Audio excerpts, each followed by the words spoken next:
Comment l'ennemi agit avec les enfants de Dieu? C'est très subtil, hein? Au début, il vient ou elle vient avec amour, avec gentillesse, pour bien vous manipuler. Parce que le diable, c'est un manipulateur. Il vient ou elle vient ou ils viennent pour vous séduire. Et ils vous font croire à toutes sortes de choses. Ils veulent vous impressionner, ils veulent vous intimider. Mais comme vous avez le Saint-Esprit et qu'ils voient qu'ils n'arrivent pas à vous piéger, ils n'arrivent pas à vous faire tomber dans leur piège, vous allez voir que le comportement et l'attitude changent. De respectueux, ils deviennent vulgaires. De gentils, ils deviennent méchants, ils deviennent haineux. Et ils vous montrent leur vrai visage parce qu'ils ont vu que vous n'êtes pas tombé dans leur piège. Vous ne vous êtes pas laissé faire.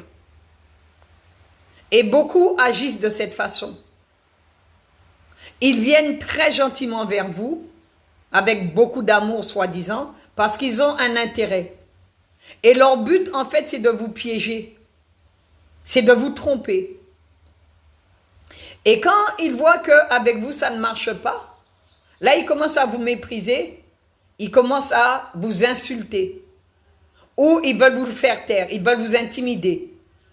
Ils vous mettent la pression parce que vous ne leur avez pas obéi, vous avez obéi à Jésus.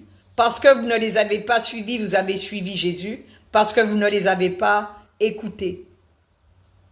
L'ennemi agit beaucoup de cette façon. C'est pour cette raison que nous devons avoir le discernement et surtout être remplis du Saint-Esprit afin de ne pas tomber dans les pièges de l'ennemi. Amen. Observez les gens, faites bien attention quand les gens viennent vers vous, qu'ils ne viennent pas vers vous par intérêt et qu'ils ne viennent pas vers vous surtout pour vous faire tomber dans un piège. Amen.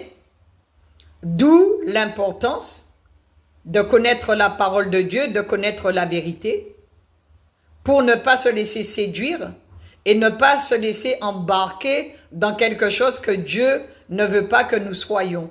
Amen. Que le Seigneur vous fasse beaucoup de bien, c'est votre sœur Marie, au nom de Jésus-Christ de Nazareth.